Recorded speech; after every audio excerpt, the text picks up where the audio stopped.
Hey now, welcome back, part two. And now this is not 1970s great album closers. So many of these are from the 80s and beyond, but a little bit of 60s as well.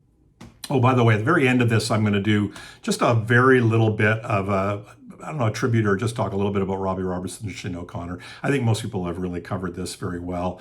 And so I just wanted to touch on that a little bit, so stay tuned. By no means comprehensive, and I'm not ranking them, but let's jump in. So I finished 70s with Sarah and Bob Dylan's Desire as the last track, which is great. Lots of great ones in Dylan's collection. Desolation Row off of Highway 61. This one came out in 1965.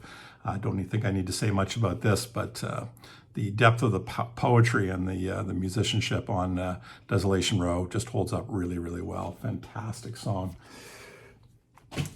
Other non-1970s album closers. So Bob Dylan also in 1981, a record that I'm evangelizing needs to be revisited again, and that is Shot of Love, probably one of the worst covers ever made in the history, although the one that preceded it from the sort of the gospel trilogy, Saved, might have been even worse. But the last song on here, just staggeringly beautiful, Every Grain of Sand, which, to me is just an archetypal closer to an album which, whose theme is very much about man's struggle with God, maybe his struggle with God, with people doing things that are,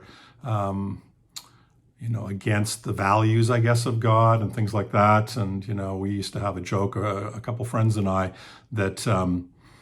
that we weren't born again Christians and we weren't religious, but if anybody could get us into religion, it would have been Dylan. And I know a lot of people ran the other way, but I actually really love this record, and Every Grain of Sand. Anybody who's a Dylan fan, many who aren't, know what a staggeringly great song that is. 1981, Shot of Love. Very different kind of album closer. This goes in the emphatic closing of an incredible record, wall to wall, killer no filler, as they say. Pixies, Doolittle, and Gouge Away. The bass of Kim Deal and her backup vocals kind of doing the oohs along the way, and typifies really the loud, quiet, loud sound of the Pixies off of Doolittle. Doolittle came out in 1980. It's a great album closer.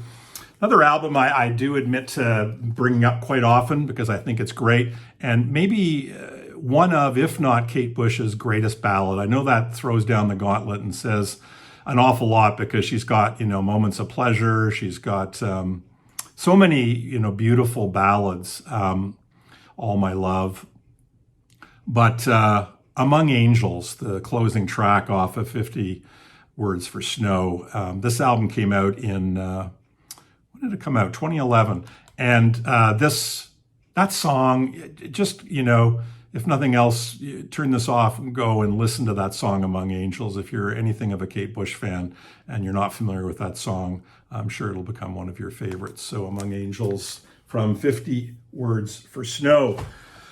One of the great breakup albums of all time. Who doesn't love a great breakup album? Richard and Linda Thompson. Richard Thompson of the Fairport Convention married Linda Thompson. Linda Thompson, it's not just Richard and his wife. She is so good. And one of the things I love about this record, in addition to the brutality of marriage that is, falling apart, is the way that their vocals intertwine. And the last song on this record is Wall of Death. And they're both singing lead vocals. I don't know, maybe Richard Thompson's turned up a little bit, but they're both weaving their voices throughout the whole song. It's not just backup vocals that she's providing. And the way that their vocals intertwine, really something special.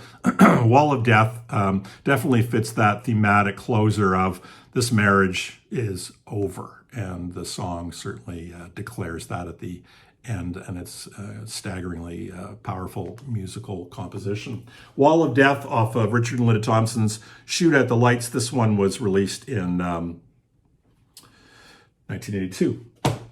Nick Cave and the Bad Seeds. Nick Cave is another person I mentioned earlier who does release a lot of, or puts a lot of his album titles as the last track on an album. Not so in this case, but this is the sort of double album that was released together, Abattoir Blues and Lyre of Orpheus. The last track of the second album, Lyre of Orpheus, is O Children. Also very poignant, very powerful, and very sad. Nick Cave and the Bad Seeds, Lyre of Orpheus, and O Children. All right, I'm going to do a quick little story time. May lose some of you on this, but Daniel Romano, another person from whose music I just absolutely love, very prolific. I won't go into details about him because one day I will do a feature on Daniel Romano. But this is, as it may look, is kind of a country-tinged record, and he does this, he does many different genres, and he does this very authentically and sincerely. And the last song on this record is called Nothing. And I'm just going to briefly read out the lyrics. It's not a verse-chorus kind of thing, but I think these lyrics are just among the most, painful, poignant, raw you can imagine. So nothing. Nothing in the fields from my broken window view, nothing in my old brick house, no love for me in you. There's nothing in my arms but dirty paper plates, and nothing in the look on your cold and distant face. And the summer breathes when the children rest, and the flowers I recall meant nothing at all. Nothing in the way I tend to spend my nights, and nothing in my words can help to make it right. There's nothing left for me but the haunting memory of a time when I had nothing and you gave it all to me. Nothing and a wicker broom, nothing and an empty tune. Nothing, and I'll leave you the keys to everything, for they no longer unlock anything. And the way that it's sung, just him on an acoustic guitar, live in a bar, production's kind of sketchy. It's just so good. Nothing, Daniel Romano, a 2011 release. Coming to the end, Elvis Costello. So this is 1982, and I've talked about this record quite a bit, so I'm just going to briefly say Town Crier that closes off this record. This album produced by Jeff Emmerich, who was the engineer on some of the Beatles' work. It is beautifully arranged, strings, Steve Naive's, I don't know how you describe it, because his piano playing has always been sort of on part, sometimes ABBA-esque, and sometimes, like, he must have a classical music background. I don't know much about him, the way that he plays the piano, but it goes so well with Elvis Costello's music, whether it's rocking stuff, and often he plays the organ on that, or some of his more sensitive tracks. But Town Crier opens up and bleeds. It is one of those kind of album closers off of Imperial Bedroom, 1982. No, 1982. And the last one, Talking Heads. I was looking through the Talking Heads collection, and I was looking through their whole repertoire, and I think of all the artists that I've been kind of looking through, they have the strongest final tracks on their albums by my estimation, by my thoughts. So on 1977, they have Pulled Up. More Songs About Buildings and Food, which was 1978. They had The Big Country, which I think is great. It actually reminds me a little bit of Prairie Rose in the sense that it's got this disjointed kind of pedal steel sound that is both at odds with and perfectly matches the music, and unexpected. But The Big Country, I've always loved that song. Last one off of More Songs About Buildings and Food. Also on Little Creatures that came out in 1985 is We're on the Road to Nowhere. Very strong track. But I'd have to say that the strongest album closer for me would be off of Speaking in Tongues, and that would be the track This Must Be the Place, Naive Melody.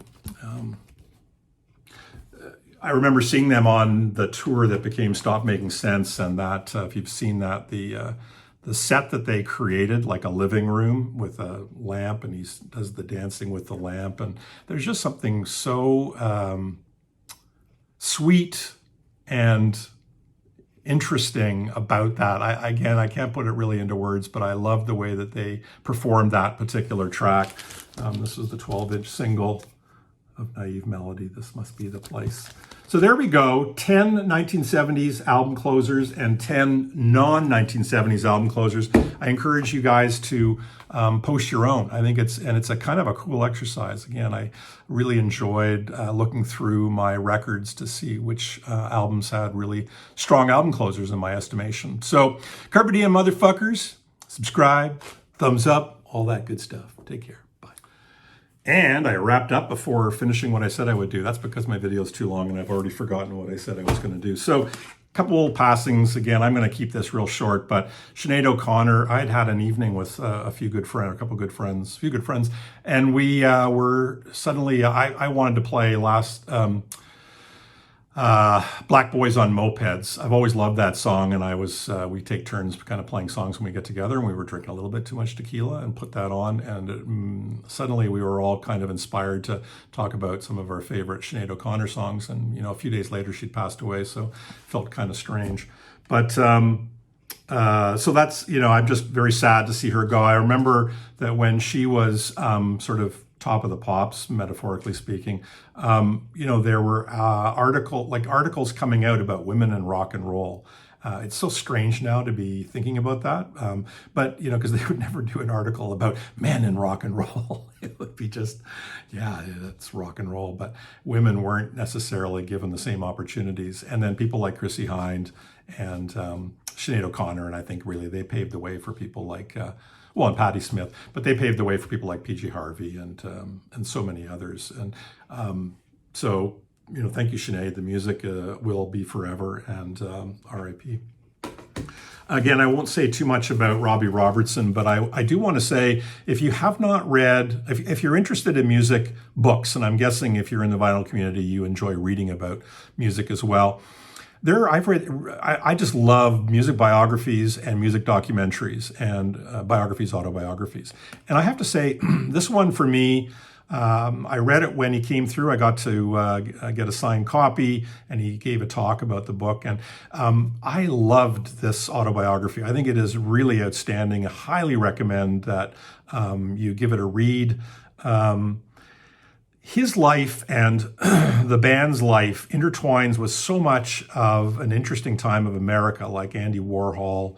Was it Jack Ruby, who had a nightclub in Texas, who was the guy who, I don't know, he was involved in an assassination of an assassinator, I think. I can't remember how that all worked, but he intertwines with artists, other musicians, and, the whole scene in Woodstock and the band's early days with Bob Dylan, with people like Van Morrison coming and then living there, and Eric Clapton dropping by, and the influence of the band is amazing.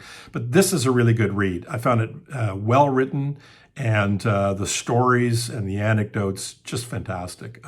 So highly recommend Testimony. That's all. Carpe diem. Bye.